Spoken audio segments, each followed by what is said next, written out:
जिंदगी में तगड़ा सफलता चाहते हो तो अपनी इस सोच को, अपने दायरे को बढ़ा लो, क्योंकि तुम्हारी सोच ही तुम्हारे लक्ष्य तक तुम्हें लेकर जाएगी। इसे इस कहानी से समझते हैं कि सोच की ताकत, बड़ी सोच की ताकत क्या होती है। राजस्थान के एक छोटे से रेगिस्तान गांव में एक लड़का रहता था। उसका नाम था आरव। आरव का घर मिट्टी का बना था, जिसकी दीवारों में जगह जगह दरारें थी। गर्मियों में वह घर भट्टी की तरह तपता और सर्दियों में ठंडी हवाएं सीधे अंदर आती। आरव का परिवार बहुत ही गरीब था। उसके पिता ऊंट गाड़ी चलाकर लोगों का सामान ढोते थे और उसकी माँ घरों में सिलाई करती थी। इनकी गरीबी खत्म होने की नाम नहीं ले रही थी। कई बार तो ऐसी नौबत आती कि पूरे दिन की मेहनत के बाद भी घर में सिर्फ कुछ रोटी और नमक ही नसीब होते थे। लेकिन आरव के अंदर एक ऐसी चीज थी जो उसकी गरीबी से भी कहीं बड़ी थी। वो था उसका बड़ा सपना, उसकी बड़ी सोच। वह चाहता था कि एक दिन वह अपने माता पिता के चेहरे पर मुस्कान लाए और अपने सपने को पूरा करके जो उन्हें कभी पैसों के लिए चिंता ना करने दे। लेकिन जब भी वह अपने सपनों के बारे में लोगों को बताता, गांव के लोग उस पर हंसने लगते, उसका मजाक करने लगते। वे कहते, अरे जिस लड़के के घर में ढंग से खाना नहीं बनता वो बड़े सपने देख रहा है, पहले अपने हालात तो देख। इन बातों से आरव का दिल हमेशा टूट जाता, लेकिन उसके अंदर ही अंदर एक आवाज़ आती, एक चिंगारी जलती जो हमेशा उससे कहती, तुम्हारी कहानी अभी खत्म नहीं हुई है, तुम अपनी ज़िंदगी बदल सकते हो, तुम अपने माता पिता को एक बेहतर ज़िंदगी दे सकते हो। एक दिन शाम के वक्त आरव एक पुराने कुएं के पास बैठा था। उसकी आंखों में आंसू और निराशा थी। तभी वहां के गांव के एक बुजुर्ग जो बुद्धिमान थे, जिन्हें सब दादाजी कहते थे, किताब लिए वहां से गुजर रहे थे।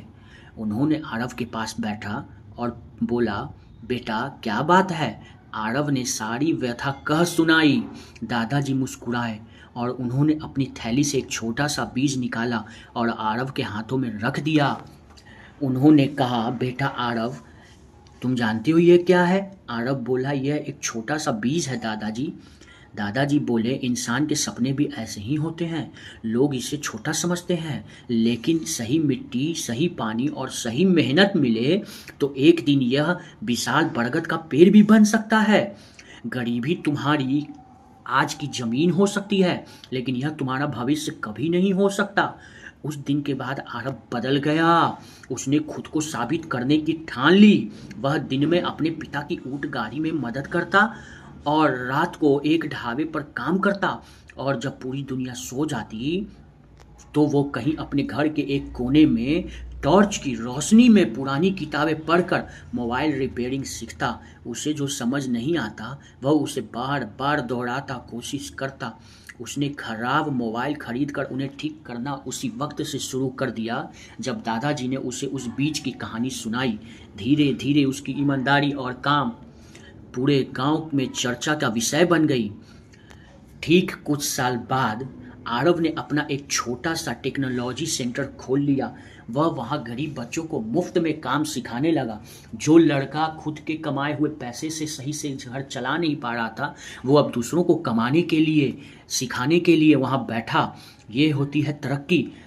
अब वही गांव वाले जो कभी उसका मजाक उड़ाते थे, अपने बच्चों को आरव के पास सीखने के लिए भेजने लगे। उसके घर की दीवारें भी अब भर चुकी थी। माँ को अब रात रात भर सिलाई नहीं करना पड़ता था और पिता ने भी ऊंट गाड़ी चलाना बंद कर दिया। एक दिन दादाजी फिर आए और बोले, देखो बेटा, लोग बीज देखकर फैसला कर लेते हैं कि वह कितना छोटा है, पर वे भूल जाते हैं कि उसी के अंदर पूरा जंगल बनने की ताकत है। दोस्तों, याद रखिए, आपके आज के हालात आपके कल को तय नहीं करते। अगर आपके अंदर मेहनत करने की आग है और खुद पर अटूट विश्वास है तो आप कुछ भी हासिल कर सकते हैं।